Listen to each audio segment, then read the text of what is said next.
Hello and welcome to another episode of Behind Enemy Lines. My course name is Brandon, but we got our guy Andy Herman in the house here with us, helping us preview this upcoming matchup between the Packers and the Seahawks this Sunday. A very important matchup. Andy, thank you for coming on the house here to the Hawks Nest. I appreciate you taking time out of your day, a busy time out of your day. I know you guys are hustling this time of year, but thank you for that. How's the day going, my man?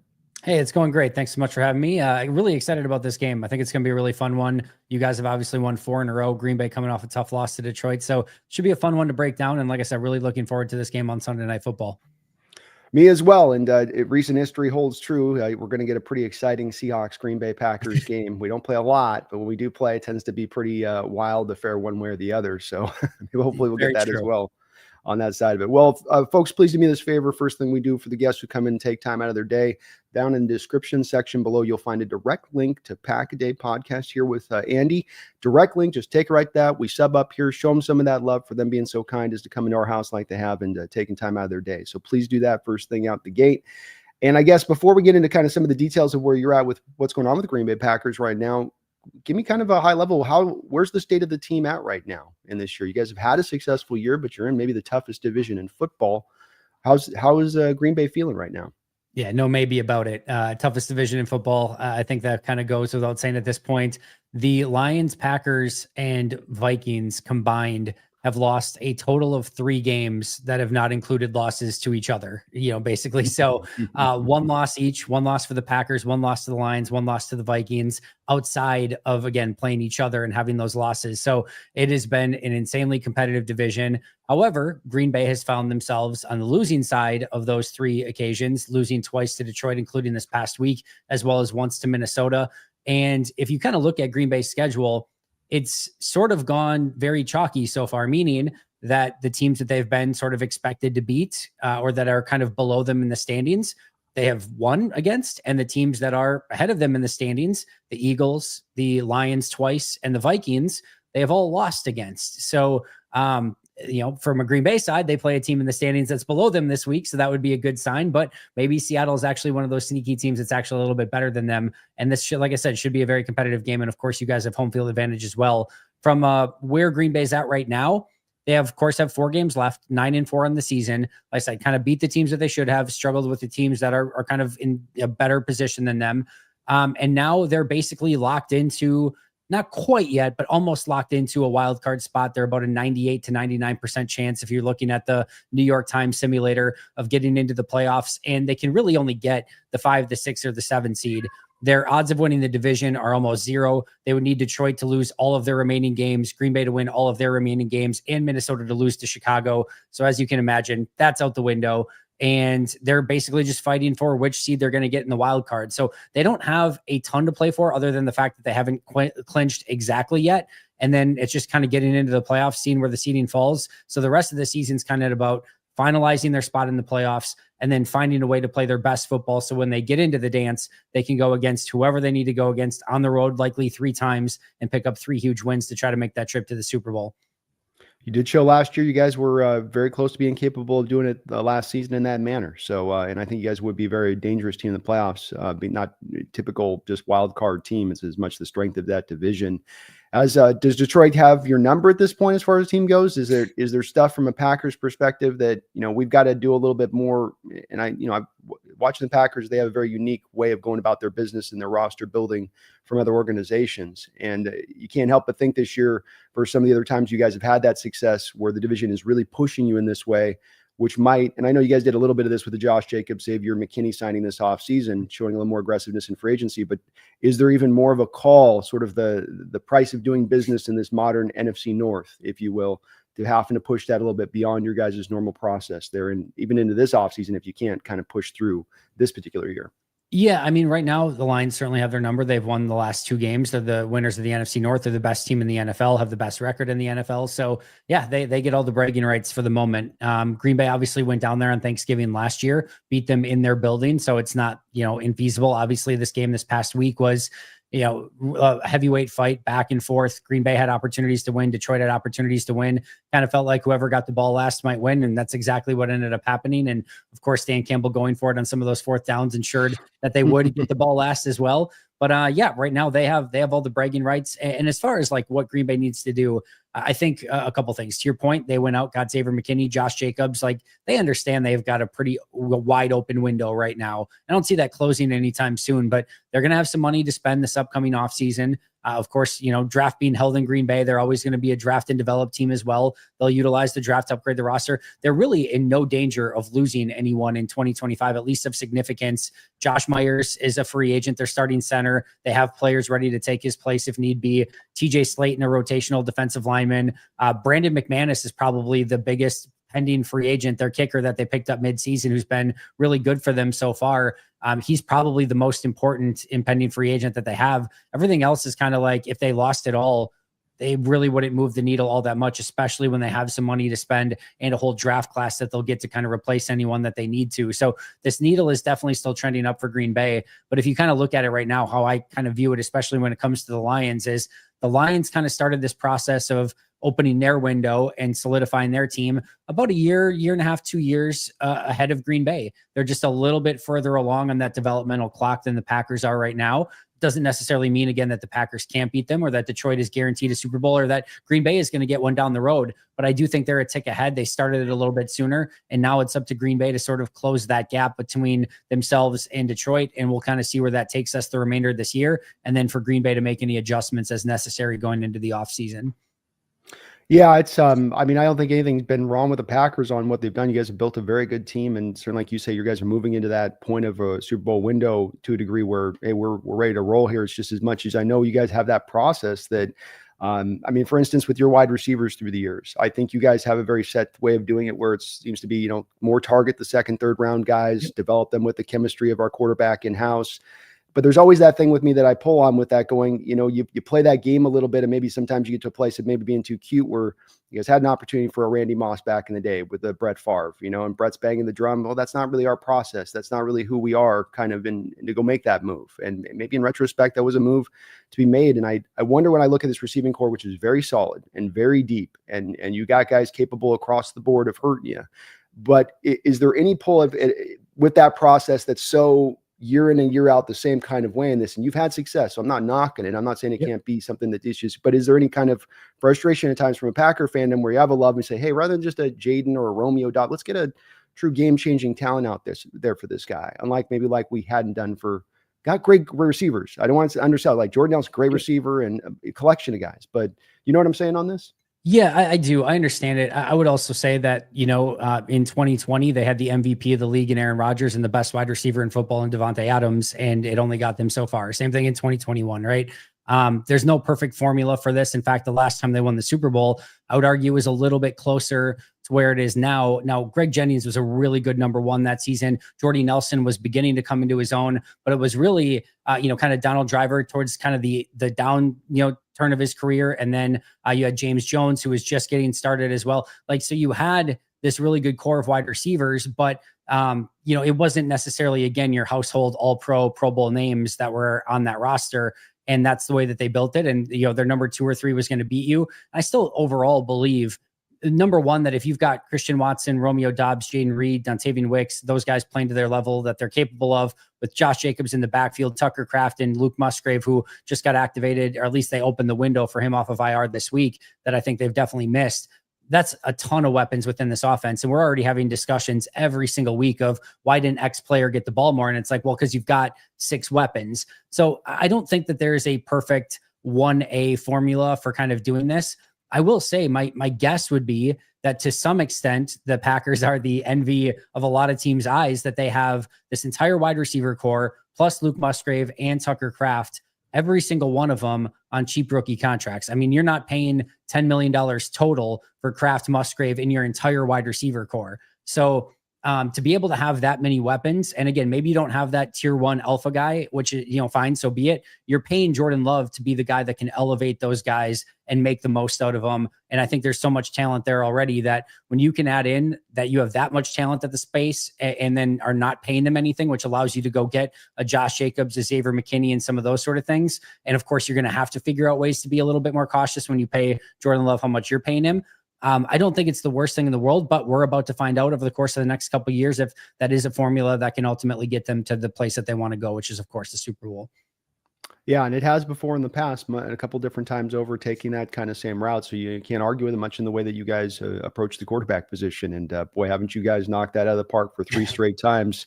For three, I mean, you got all these. You gotta know there's these franchises that have been sitting there just like can't find a QB for their life, and you guys just one after the other able to do it. But also not by luck, but by the purposeful approach. You waited on Aaron Rodgers till he'd slipped in the first round, and Jordan Love much of kind of the same way. What's Jordan's kind of current trajectory? Where is he at? And you can't help but, of course, do a little bit of comparison to the prior two guys on where is he at on that pecking order as far as what you see from both where he's at and maybe where he's going as far as that true upside.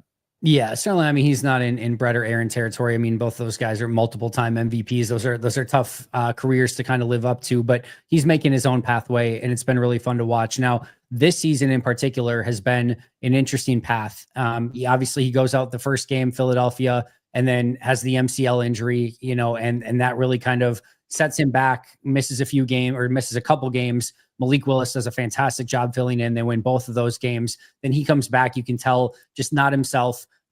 He really struggled with turnovers and interceptions, I think in large part due to him not having the mobility that he's used to and not being able to maybe buy a little bit of that extra time, maybe forcing him into some decisions earlier than he would like and not just quite taking care of the ball the way that you would kind of expect him to. And even what we saw from especially the second half of last year. Then coming off of that, he finally starts looking like himself a little bit more against Jacksonville. And then he has a groin injury against Jacksonville, misses the remainder of that game. And then Malik Willis, once again, does a phenomenal job filling in, comes back, they win that game, and then comes back probably maybe either a little bit too early or again, doesn't look like himself for a couple weeks. And then finally they get the bye week. He has the week plus to rest and he comes back after the bye week and he's really started to look like the Jordan Love that we kind of expected going into the season and that we really saw towards the end of last year. Big time throws, taking care of the football. We haven't seen the gaudy stats. We haven't seen some 300+ yard game, 4 or 5 touchdown game in these last stretch of games, but just really taking great care of the football. I would say one turnover worthy, decision over the course of the last 4 games, which is pretty darn good. One missed throw, which was an overthrow against Chicago, which was his actual interception during that time frame. And it was the right read, the right decision, just overcooked it a little bit, overthrew Tucker Kraft, and it ended up in an interception for Chicago. But one interception during that time frame, like I said, only one poor decision that I would count. And you just see a Jordan Love that's playing with a lot more athleticism, coming off the injury, looks so much healthier and with a lot more confidence. And with that comes a lot of those big time throws and just better decision-making, better football overall. And now he's going to go into a really fun matchup with Seattle. Again, healthy, but it's going to be interesting with the crowd noise and everything that you guys are going to do defensively to try to slow him down. And we'll see what he's got in this game. Yeah, to your point, I think a little bit of the key of that is, and this is a bit of the book I was going to ask you about on Jordan, whether it's fair or not, but the sort of the book on him a little bit on how you want to play him a bit is that LaFleur does a really good job of scripting up that initial read more often than not for him. By when he drops back, goes that first read, he's going to be able to find that guy open. But if you can, and he's capable of going through multiple reads and playing off script, but if you're going to get him into a place that maybe you can get him to being less comfortable and maybe more apt to not being at his best, is to force him into having to process a little bit more in the pocket post snap. Is that a fair critique, or is that a place where he's actually really good?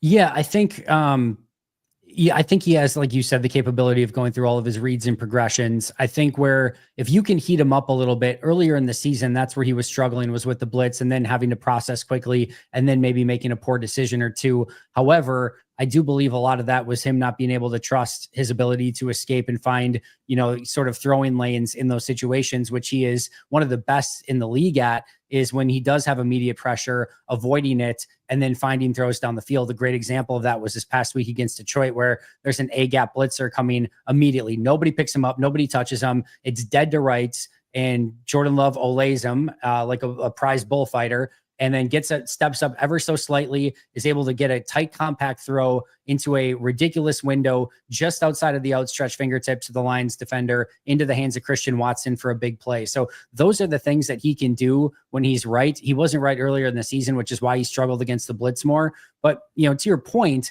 what you want to do with Jordan is take away the scripted plays and then make him ad lib. Now, it's a bit of a coin flip in those situations because you might give up some really big plays in those situations because he's got all the playmaking and arm talent ability in the world. I mean, he lived off script at Utah State. Like he can do all that stuff, but you also might get a turnover or two by doing it and playing it that way. And, thankfully for Jordan and the Packers, he's done a much better job of not making those decisions and just scrambling with the ball or taking the check down. But you may get some turnovers when you do get him off of his spot and maybe making those quicker decisions. That's where I think it's maybe a game where you see McDonald as much as ever blitz because of a bit of that reason than he has throughout this year, where it's a bit of a sliding scale depending on the opponent and the way that opponent wants to attack. He might decide to do a little bit more of that, or even just it's with him. It's a lot of stack boxes, and you end up with 4-man fronts anyway. It's just the appearance of the blitz, getting you to change your protection calls, and then having you kind of thrown off post snap when everybody just sort of drops back into coverage. You mentioned about some of the Packer fans being frustrated with the number of touches on the receivers on the outside. I think there's probably very good reason for that as you look at this Packer team throughout this year. And you guys made a very good signing in free agency in Josh Jacobs as a guy, don't pay running backs. Don't pay running backs. But you guys paid running backs, and you found they didn't pay a crazy amount, but good money, but you're getting the worthwhile return where you guys have maintained a very good balance offensively between Jacobs and Love this year so far. And he's been a great addition, hasn't he? Yeah, and listen, I've been team don't pay running backs for a while now. Josh Jacobs, Joe Mixon, Derrick Henry, Saquon Barkley, definitely making some people do a little bit of rethinking on the don't pay running backs train right now with the seasons that they are having. So yeah, it's been an I mean, you can even go Aaron Jones, Tony Pollard. Like there's other ones too that have had pretty darn good seasons. So yeah, it's been really fun to watch Josh Jacobs. He leads the league in forced missed tackles. So he's number one on that. And it's an offensive line that hasn't always given him a ton to work with, and it hasn't mattered. I think the run scheme for Green Bay is really smart, really sophisticated. They can run out of under center. They can run out of pistol. They can run out of shotgun. They've got a whole spinner series. They love running in the center. They love getting wide. Like they'll do everything, anything. And then they'll also run it with Jaden Reed. They'll run it with Christian Watson. They'll give you an end around here, there, just to kind of keep you honest. And really the depth at running back too, Chris Brooks and Emmanuel Wilson, both very good running backs as well. Emmanuel Wilson will gash you right up the middle. Good mix of speed and power. And then Chris Brooks is more of your third down blitz pickup guy that can also catch the ball out of the backfield and do some hard running as well. So they've got a good stable of running backs, but this is all about Josh Jacobs, his ability to make people miss in tight spaces. Just when you think you have him dead to rights, it should be a 3-4 yard loss and he turns it into a 2-3 yard gain, which may not seem like a bunch, but when you're talking about a 2nd and 14 or a 2nd and 7, there is a massive difference between those two. And that's kind of what he's been doing all year. And then of course, being able to, get some of those 18, 19, 20 yard runs, and as well as be a big time red zone weapon for Green Bay. They were struggling in the red zone, and they kind of had this, what should have probably been an obvious epiphany of like, hey, maybe we should just give the ball to Josh Jacobs a little bit more in that area. Mm-hmm. And surprise, it's worked out pretty darn well. So no, he's been a big time free agent signing for Green Bay and has been everything as advertised, if not more. And it's one where I give you guys a little hard time for not stepping outside that process, but you did there on this one. There's no recent history you can find of you guys making that kind of move on the open market for a running back like that. And you did so going, okay, AJ Dillon, we didn't quite connect with this one. We want a little upgrade over Aaron Jones from what we did, and you got it. And he's a fun back, man. He's that type of back that can clean up a lot of problems for you. And he, like you said, he's always going to get you that positive yardage, which playing us this week, where you really get into your most trouble against this defense is ending up in those 3rd and 8s and those 3rd and 9s, because that's when he can start to run those games up front. But when you're into the 3rd and 4s, that's when it's more we got to kind of play it legit 4-man box. We got to kind of just not run as much of the games. And I think that's more to the advantage of the offense against this McDonald defense, if you can keep yourself in those places. So he says not much to get the 3 yards, but it's very impactful as far as keeping you out of the bad territory. How is the line? I saw it looks like Jordan Morgan on the IR. You guys do tend to be a team and part of that really nice process of Green Bay that's always building up linemen. Every year we're going to draft another guy. We're going to get the depth going there. We're going to develop them really nicely. Is that continued to be the case here? Yeah, really solid offensive line. I thought they had one of their worst games of the season against Detroit, especially early in the game, especially with Detroit being so banged up front. But they did settle into the game. They've been really good all throughout the season. Really good pass blocking offensive line. So run blocking offensive line. They're a little bit more based on speed and pass protection and agility than they are, mauling run blocking types. Although Sean Ryan is a little bit more of somebody who can move some people, but left to right. Rasheed Walker, solid starting left tackle. You can win on him a little bit more, but he still is going to win, especially in pass protection more often than not. Elton Jenkins, really good left guard. Josh Myers has been the weak point at center. That's the one that you can attack. And I'm sure, Leonard Williams and those guys are going to be licking their chops a little bit, trying to get that matchup, especially if McDonald could get some one-on-ones against Josh Myers. He had a really nice start to the season. I thought he was playing some of the best football of his career over the course of the last 4 or 5 weeks. It's coincided with some injury issues that he's had, but he's kind of fallen back into some of his play from previous seasons and has not been as good. So that's kind of the weak point right now. Sean Ryan's playing really good football at right guard, and then Zach Tom's their best offensive lineman at right tackle. So they have all the requisite pieces. The one thing I will say with Jordan Morgan on IR right now, they are very thin on depth. So if there is a sort of injury at any of those spots, Kadeem Telford has been the guy that's kind of been the best or the next man up. And he is a big, like 6'7", 350-pound dude, like huge lumbering offensive lineman. He played okay sparingly in the couple snaps that he got this past game when Ryan was out for a little bit, but that would be one that if he gets into the game, he is much more untested. And Seattle, I'm sure, would try to attack him with some different stuff to try to see what he could be made of if they do get to that point. Yeah, that was definitely, we're going to find because it is strong in other places. We got to kind of pry where we can pry. Wasn't Rashid the guy that was humping guys on his college tape? Was it on the field? Didn't he I think there was a play, if I remember correctly, where he got somebody to the ground and then fell on top of him, and there may have been a pump or two. Yes. Hey, if you don't do the third pump, there's no penalty. So you get the 2 pumps, and that's just 2 pumps for dominance, Andy. That's all that is. It's just 2 pumps for dominance. Well, let's flip it over a little bit to the defensive side if we can on this one. And again, you guys have had some guys you've drafted a few years that I'm wondering about on the development side, where you can see got prospects I like. Javon Bullard, loved Edgerrin Cooper. He was probably my number 2. I like Colson a little bit more coming out of the draft, but they were neck and neck as far as being really good inside linebackers.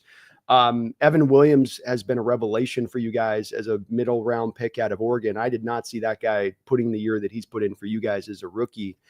But it seems like a mismatch a little bit, where you've had some development from some guys that have taken a decent step. Maybe a guy like Rashawn Gary, where you're hoping he really would break through and be a kind of a difference maker rather than just really, really solid as an edge. Is this kind of a fair outlook on this defense right now with where they're at? Yeah, probably the easiest way to break it down is I would say the players that they added to the roster this year with premium selections have been the ones that have really fit this new defense really well, which is understandable. They were actually drafted and added for this defense. And the others have been almost to a T, some level of disappointment.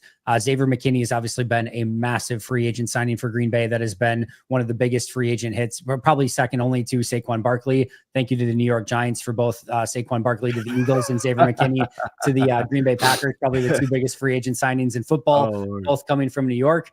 So he's been massive. As you mentioned, Evan Williams, probably their rookie of the year for Green Bay so far. He is coming out of concussion protocol. He has not cleared it, at least as of recording this. We're recording this before the injury report, of course, on Thursday. So I'm not sure yet if that is going to be the case or not, but we'll see if he's going to be able to go, but he's been great. Javon Bullard's been a really nice find in the second round. He's been solid, some ups and downs a little bit more with Bullard, but man, he plays attacking, physical, downhill football and is really a piece that this defense kind of needs.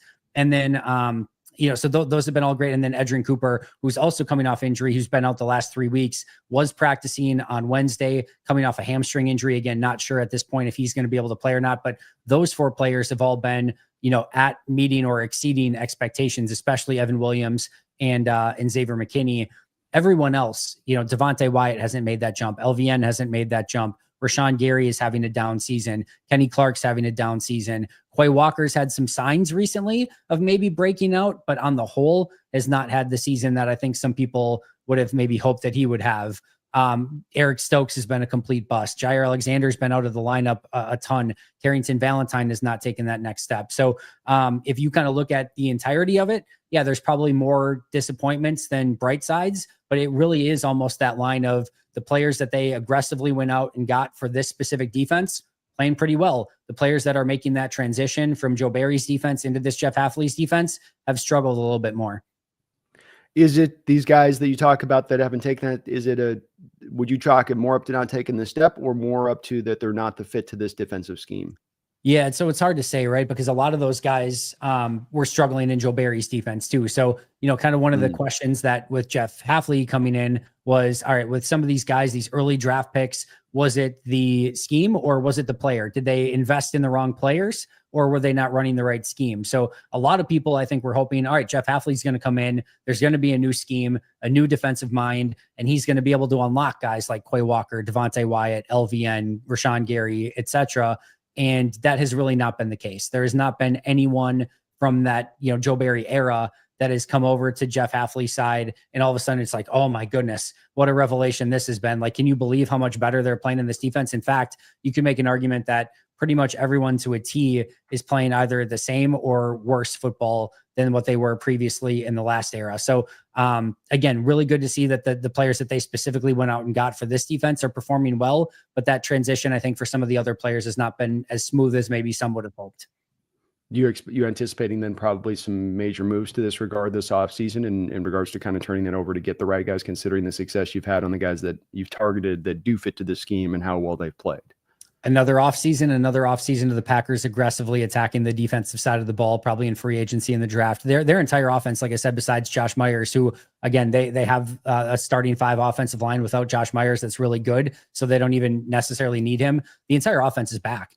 Jordan Love, Malik Willis at quarterback, all of their running backs, Marshawn Lloyd, who hasn't even played this year because of injuries, they'll get him back. Obviously, that'll be a value add to that position. All their wide receivers are back, all their tight ends. And again, it's only Josh Myers and I guess technically Andre Dillard, an offensive tackle that's like the 8th or 9th in the depth chart, who has seen like 3 snaps on the field in garbage time this year. That's the only thing that they're going to potentially lose on offense. So they're still young and talented there. They're going to return that entire side of the ball, and it's going to probably be a aggressive approach to the defense once again to try to figure out some sort of formula that can make them the defense that everyone wants this defense to be. What is the styling of this defense? How is it looking to attack? Yeah, so right now it's interesting because they've had some injuries. You will see some simulated pressures as well, which is just kind of in vogue in the NFL in general. So whether it's, are they going to bring 6? Are they going to drop like 9? You just don't, drop 8, I guess. You just don't know at any given moment. So you will see some of that. But where Green Bay is really doing well right now, they're really stopping the run very well. 4.1 yards per carry allowed, which is tied for 6th in the NFL. And over the last handful of games, which they've played some really good running backs, they've been even better than that. So they're stopping the run. They're also not giving up big plays and really limiting the outside production of wide receivers. So you're looking at Tyler Lockett, DK Metcalf, Jackson Smith, and Jigba. Obviously, they have the ability to beat you down the field. Green Bay, for the most part, has done a great job in not allowing those explosive plays. Xavier McKinney has a ton to do with that, of course. Where they are completely vulnerable and completely weak is in the middle of the field. They are 30th in completions allowed over the middle of the field. There are only 6 teams that have allowed more touchdowns than them over the middle of the field.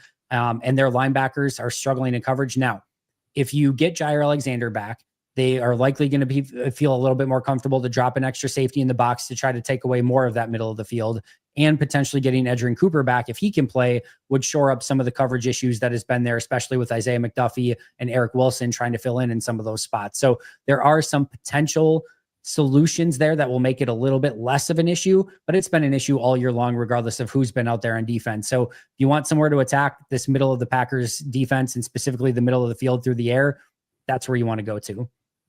It's definitely been a place recently. We've been willing to live a little bit more so than we have in the past. We've been sometimes an outside the hash mark kind of team in prior years versus this year. We are doing a little bit more targeting Jackson's emergence on the inside there. So probably a place for us to try to look at and see if we can get after you guys in this game. But you have a lot of talent there on that defense, even if it hasn't all come together. It certainly is a very talented crew, and they've shown some games stopping the run. That's where we've been having a hard time. So, you get us one dimensional and you guys can start to maybe cook it up and heat things up here a little bit.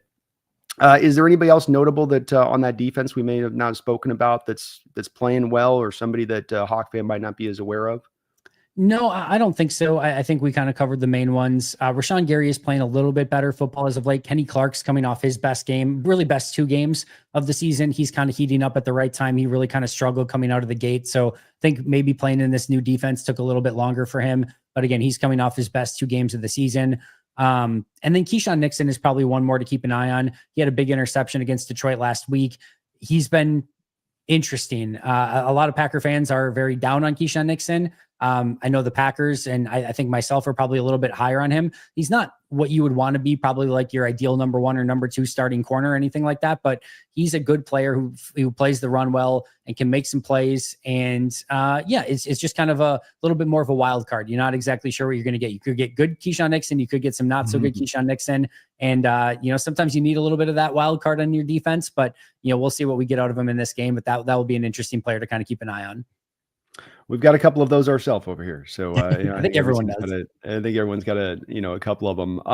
Well, it sounds like just in general from where you're at as a Packer fan and looking at right now where the team is that you're still fairly soundly in favor of the way that the organization has gone in their approach here these last few years. And because it's something that, outside fan looking into it, you do wonder about from a Packer fan. I love having you on this because it's the exact kind of questions I wanted to ask a Packer fan thinking about these things through the years.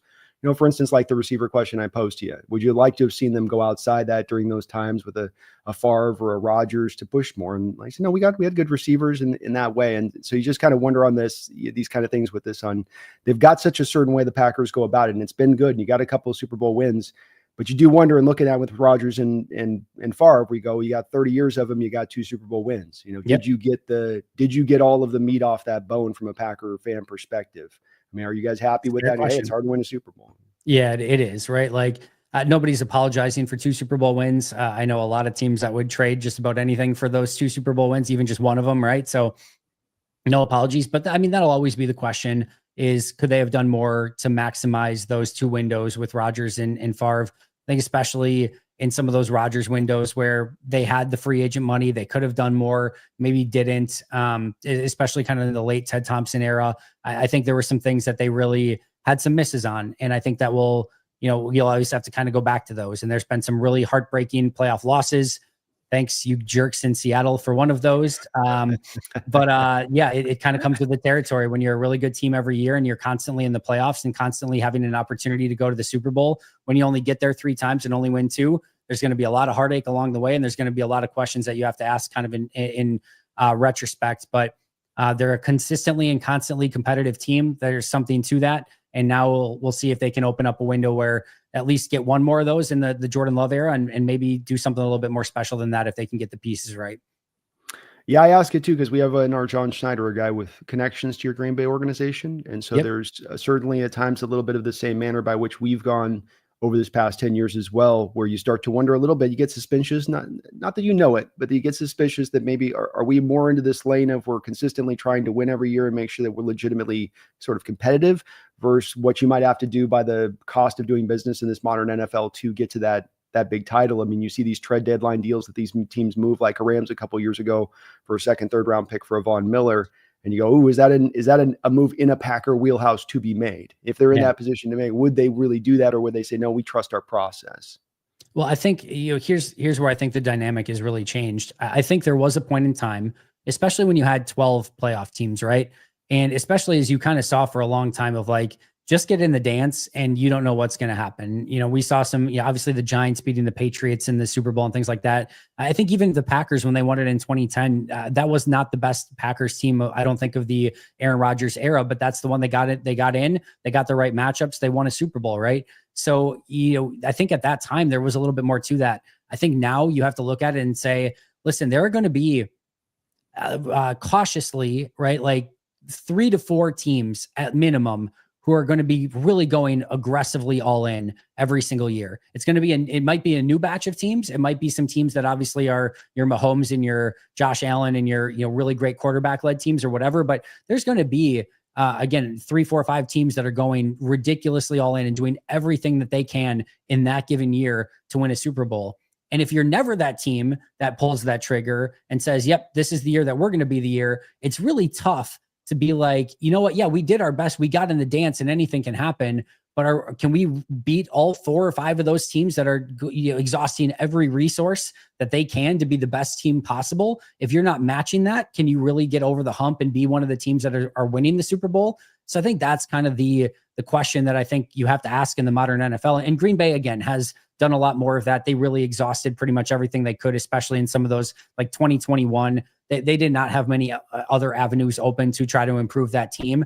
But it is, I think, a fair question to ask in this version of the NFL. And I think we'll get closer and closer to the NBA version where teams are trading away more future draft picks and doing everything. Like, I think we're going to see, because the NBA, that's what you have to do, right? You have to go ridiculously all in. You're going to sap all of your resources to get 3 or 4 really talented players playing together at the same time. Try to go out and win it for a 3, 4, 5 season window. And then right before you're like ready to, like, when it's clearly that window is closed, whatever resources you have left, you're going to sell all of those pieces off for draft resources and rebuild through the draft and everything and start that process over. So if I had to guess, I think the NFL will get closer to those scenarios and even go more all in than they are already. And that's going to be something for Seahawks fans, Packers fans, of like, how do those teams adapt in those situations? And can they keep up with the teams that are willing to do whatever it takes, even if it means nuking 2027, 2028, 2029? Are you willing to go for it in 2024 or 2025? I don't like it necessarily, man. And I think you captured it well there, Andy, on that. I'm not saying it's necessarily good for the sport. And there's something to what the Packers do that is that, hey, we're going to be smart in our approach. We're not trying to microwave things. We're going to draft and develop. We're going to have a certain outlook for the receiver position. Like, we're not taking guys in the top 15, 20 in the receiver. We're not going to package multiple picks and make a Julio Jones kind of deal like the Falcons did back a few years ago, when they were trying to roll. We're going to stay in that pocket, and it's smartly done. You've gotten that couple Super Bowl wins for a small market team. Look at guys like, Buffalo and Cincinnati that have been able to do the same type of thing with those kind of smaller markets. But at the same point in time, you just wonder, is this the cost of doing business now? Is this the new where this is driving to? Because it seems every year there are those teams that are doing it. Niners, you guys duking it out with them for years, and you look at what they've done with their contracts, where it's base salary, bare minimum, and then just dump the bonus money and throw voidable years down the line. And you go, well, how do you go toe-to-toe with that? I mean, you just got to be so good in your evaluation. You got to be so good in your development past that other team, because they're pushing so far beyond the ball and what they can build their team up to be. And to your point, right? Like, the 49ers did it. They've got nothing to show for it. The Saints did it maybe more aggressively than anyone. They're going to be in nightmare land for a very, very long time. Like, it's going to be a really, really rough stretch for them moving forward. So you get it wrong. You do it great, but if you get it wrong and you don't win that Super Bowl or, pay it off, man, you're in complete no man's land, that you didn't get the Super Bowl and now you're in complete purgatory. Right. So we'll see if San Francisco can kind of get through that. Maybe they've got one more run in them in the next year or two, and maybe they can still do it, but they're not in a great spot right now. The contracts and salaries there are only going to get worse, especially as they have to pay Brock Purdy. So yeah, it's great. It sounds cool on the surface of like, oh, look at all these weapons and look at all this stuff that we're going to get, and we're going to make this epic Super Bowl run. And you can do all of that. You can do everything, single thing, go all in, do everything you need to, and you might still just run into Patrick Mahomes in the Super Bowl, and it still might not be enough. So, it's a tough league, tough business. You get goated, we had it happen to us with Brady. Sometimes you just run into a goat. It sucks. Very much so. Randall McDaniel, thank you for the $2 donation. He says, I hear Golden Tate is raising the 12th man flag. Little Fail Mary nod coming into this game. That's got to sting a little bit. Are you of the opinion it was a catch, by the way? Should I go down this road? Wait, which one was a catch? Sorry. The Fail Mary? Oh, it was absolutely a catch. Yeah. No question about it. For the who? For Green Bay. It was sorry. It should have been clear. Yes, it was a interception for Green Bay. So I can't even I've blocked that entire play out of my memory. So no, it was definitely an interception for Green Bay. And of course, touchdown Seahawks. It's still, anytime there's any sort of drop or anything that's like contested or anything, it's like, oh, touchdown Seahawks. Still to this day. It is wild for being a regular season game how you can still sense sometimes I hear from Packer people. I still have one of Packer fans will bring it up where it still gets stuck in the craw for that's 11 years ago. It wasn't a playoff game, it wasn't like we lost it was like in some ways the 2014 playoff game that we won doesn't hold as much of the first that Fail Mary play at times in the way it gets talked about, oddly enough for me. I know both are kind of bitter points, but that Fail Mary one really stands out. Seems to have really hammered your guys' year that year. And I think just to put it in perspective, I think the Fail Mary had more vitriol anger because it was out of the Packers' control, and it was obviously, it felt like it was taken from Green Bay in that situation. The Brandon Bostic, missed, onside kick recovery and all the things that Green Bay did self-inflicted to completely blow that Seahawks NFC Championship game. That was one where you got to the end of the game. You weren't even angry. You were just in awe of the stupidity of what just happened in that game. So I think there's a difference between anger and just shock and you don't even know how to, figure out what the hell just happened.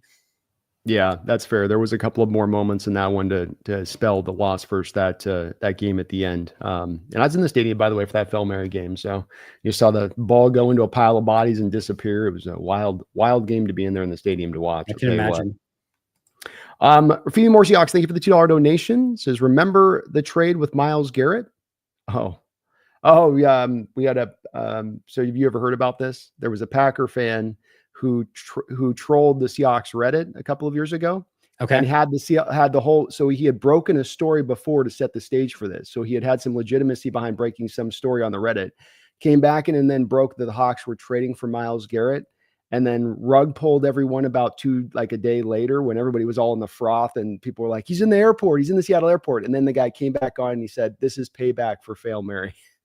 That's amazing. This was a couple of years ago. Yeah, It's amazing. It's kind of a legendary story within the Hawk fan base as to going down. And he got everybody in. I mean, it wasn't like, well, it's just kind of people casually were thinking like, yeah, Garrett's coming, man. He's coming. He's here. So props to you guys on that. You guys don't let it go. You guys will let that axe grind, man. I'll tell you what, there's no forgiving there. It wasn't us, it was the officials. No, it doesn't matter. You guys are paying the price.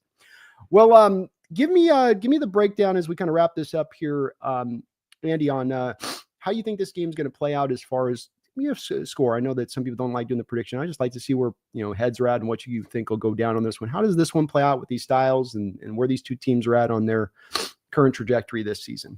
Yeah, I haven't played this out entirely yet, but I'm actually leaning a little bit towards taking Seattle in this one, believe it or not. Don't usually make a habit of that. This one is an interesting one to me. Green Bay's coming off a very, I won't like emotional is a strong word, but like a big time impact game against Detroit. Now they have a little bit of that mini bye week coming off of Thursday Night Football. I think, obviously Seattle is won 4 in a row. I think they're really feeling themselves. And quite frankly, I know Green Bay hasn't clinched yet, but it feels like Seattle has a little bit more to kind of play for when it comes to playoff seeding and trying to guarantee their spot in the playoffs than Green Bay does, where Green Bay still has a lot of outs if they don't win this one. I know Green Bay is going to go in to win this game. I know they're favored on the road. I think Green Bay has every right to be able to win this game, but I think this is going to be a punch counter punch game. I think this could go in a variety of different directions. Something just tells me that Green Bay might let their foot off the gas just a little bit in this one. And I think Green Bay is going to win their final 3 games of the season, even against Minnesota on the road. I think they'll get hot at the right time. But something just tells me that they're going to have one more lesson that they have to learn of like, hey, you got to bring your A game every single time. And maybe it's Seattle that teaches them this lesson. It's been a house of horrors. So why not add one more to the list in this one? So I'm going to go Seahawks on a game-winning field goal. We'll say low scoring 19-16 Seahawks in this one. Yeah, I think it's going to be a tight game. I don't see it being one where any team runs out away with it. And you're right about the Seahawks having a bit of a sense of urgency here, where you can look at that final Ram game at the end of the year, and if you can get to that final Ram game and be 2 games better than just a game better, to where it actually can kind of come down to being a bye week, how huge that'd be. Now you got to beat the Vikings next week. Got to go to beat Chicago on the road. But that's definitely something that's got to be at the forefront of this team of here's what's at stake here. That's a home playoff game. That's essentially a de facto bye if you can take care of business in these next 3 games. So there's a lot of motivation here from the team. One quick thing that I didn't ask you about, the guy Musgrave you mentioned coming off IR, guy coming out of college that had a hard time staying healthy. Seems like on the outside looking in, has had a hard time staying healthy there for you guys. Is he still that kind of game-changing talent though when he is on the field? That was what caused him to be that second round guy, where people said, man, the talent on this guy though. Yeah, he's injured this much, but the talent to make him that second round pick as he once was. Yeah, I think the truth is we don't know quite yet. He started off pretty well as the starting tight end last year. And then by the time he went out a little bit injured last year, Tucker Kraft kind of took his spot, and there's no going back. Tucker Kraft is tight end 1 for this team moving forward. That's not going to change at any point in time. He's that good. So I do think what he brings to the table is a much bigger weapon. Right now they've got Ben Sims and John Fitzpatrick, 2, just kind of journeyman style tight ends who can block for you, do a little bit of the tough work inside. Not great blockers, don't really give you much anything, from a yards after catch or separation standpoint. So they're serviceable, but they don't do anything to move the needle. All of a sudden you get a 2 tight end package that includes Tucker Kraft and Luke Musgrave, and you get a much bigger playmaker in there with Musgrave. And that definitely changes the calculus and moves the needle for how defenses defend them. And if they want to, consider Musgrave a tight end, do they want to use him consider him a big wide receiver? I think it just kind of plays with defenses a little bit more when he gets in there. So I don't think we've really got the opportunity to see what this offense looks like, because last year when Musgrave was going well at the beginning of the year, Kraft was not ready yet, and he also had some injury issues. Then Musgrave goes out, Kraft takes over, Kraft plays very well. And then that's the second part of the season. And then early this season, Musgrave goes down. So we've almost seen no, Kraft Musgrave 2 tight end sets over the course of over a year and a half now. So there's a lot of hope there, but we have to kind of see the proof in the pudding before we can actually make any, big swooping remarks on it. You can draw some really great mismatches when you get to those guys out there for what you force those coverages to do. So it can be a big benefit. And he just got activated, you say, so probably not this week with Musgrave. It's probably a next week situation. Yeah, I would just assume that Musgrave, I mean, it's not a for sure, but I would assume Musgrave probably doesn't play in this one. All right. Well, a little bit added benefit for the Hawks, a little bit less of a problems to deal with. Folks, do me this favor if you could. Hit that link down in the description section below directly to Pack a Day Podcast, to Andy's site here on YouTube. He runs some great work out there on that side of it. Let's be kind enough as we can for him to come in the house here and take 45 minutes out of his day here midseason to chop it up with us and help preview this matchup. I want to thank you, Andy, for coming on in here. We got one more donation here. Let me just get to that. What percentage of the fan base is sold on Love? Yeah, I would say a good percentage of it. I don't know, maybe 80, 85, 90%. Maybe it's even more than that, because you always hear the loud minority, right? Of, oh, he's not the guy. It seems like the vast majority are bought in and really excited about what he is and what he can become. So, and quite frankly, the other ones are probably just wrong. So I'm not too concerned about it, but it does feel like maybe it's a little bit more of the loud minority in that case. But I do think most people are very excited about him. Your view is going to get skewed when you've got maybe 2 of the top 13, 12 quarterbacks, however you want to rank them, that have just come through the sport and back to back. That's going to definitely set some expectations wrong. Yeah, it's not fair. Like, yeah, people are used to literal MVP quarterback play every single year for 3 decades. So it's really tough when you go outside of that. It's like, oh, this is a little bit different. Like, yeah, you're going to have to deal with that. It might not be MVP caliber every year. I'm sorry. It's still really good, and live with it. The fact that he's risen to the challenge has been impressive, because it's probably very easy to be that third guy coming down that road and kind of shrink and go, boy, these are some big shoes to fill. Holy mackerel. I can only imagine the local Green Bay area. Well, thank you today, Andy, for taking your time out and doing this with me. I really appreciate it. The people really do love this kind of perspective that we get from your guys' fan base. We can do these kind of things because you guys cover it like nobody else. So really, really thank you for coming on in here and doing this. It's very much appreciated. Yeah, you bet. Thanks so much for having me. Best of luck as much as possible to you guys this weekend. And then, we'll see where things go from there. Best of luck to you guys as well. Let's get out of this healthy. Let's just get to the playoffs, both of us, at the end of the day, and then we'll just see what happens. How's that sound, Andy? We might see you guys again there. 3 versus 6 could very well be. We'll get a rematch. I ain't gonna turn it down, because no matter what, when we play the Packers, even if we're gonna lose, we gotta go on the road. It'll be a snowy game. It'll be a crazy. So it's always a crazy game for me, going back even 20 years when we played you guys in just about every contest. I know we speak about the 2 with the Hail Mary in the conference, but even going back further, there's some kind of wild games also in there as well. So we always seem to have some fun when we play. I hope it'll be that way again this week. Hopefully we go to overtime and you guys want the ball and you're going to score. That would be ideal. Oh, Matt Hasselbeck with this all time. Like, really, Matt? What? And you're not that guy. You're not that guy. You know what I mean? Like, if you're going to have the guts to say that, be that guy, right? Like, then he goes out and throws the interception. You're going, oh, Matt. Oh, please, Matt. Yeah, no guarantees, please. That's not going to work in your favor in the pros doing that, especially when you're in their stadium. All right. Well, thank you, man, for doing this. I appreciate you for that. Folks, hit that like button if you could. I'll be back here soon, and we'll definitely have you back on again. I'm sure, like I said, if not this year, we'll be playing you guys again. We seem to have every other year at the very least that we run back into each other one way or the other. So I appreciate you doing it. I'll have you back on here, and thank you guys for watching today. Be back soon. Until next time, please don't forget, go Hawks.